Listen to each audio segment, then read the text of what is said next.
నిన్న చేమకుర్తిలో first birthday function ఒకటి ఉంటే వెళ్ళడానికి రెడీ అయ్యాను. నేను రెడీ అయ్యేసరికి ఊళ్ళో బస్ మిస్ అయింది. బస్ మిస్ అవ్వడం మంచిదే అని తర్వాత అనిపించింది. అప్పుడే ఫుల్ గాలి వాన స్టార్ట్ అయింది. మా ఓడిని కూడా టిప్ టాప్ గా రెడీ చేశాను.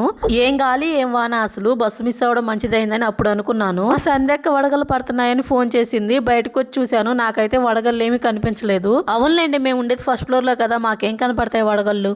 ఎంత వాన పడిందంటే అసలు ఊళ్ళో రోడ్ల మీద నీళ్లు జలపాతంలా ప్రవహిస్తున్నాయి. బొడ్డోడికైతే ఫస్ట్ బర్త్డే విషెస్ చెప్తున్నాను. నేను రాలేకపోయినందుకు సారీ రా బుడ్డోడా. వాళ్ళ అమ్మ నాన్న ఇద్దరు చెరొకసారి ఫోన్ చేసి పిలిచారు. ఒకరు పిలిస్తే రాననుకున్నారో ఏమో, మరి కుదిరితే తప్పకుండా వస్తానని చెప్పాను. కానీ ఏం చేద్దాం, రెడీ అయిన తర్వాత ఆగిపోవాల్సి వచ్చింది. పాపం మా రిషిగాడికి కొత్త డ్రెస్ బాగా నచ్చినట్టుంది. విప్పమంటే అస్సలు విప్పలేదు, బలవంతంగా తీసేశాను. పొలాల్లో పంపుల్లో వస్తాయి ఇంత ఫోర్స్ గా వాటరు. ఈ వర్షానికి మా ఇంటి డాబా పైన రెండోసారి స్విమ్మింగ్ పూల్ ఏర్పడింది.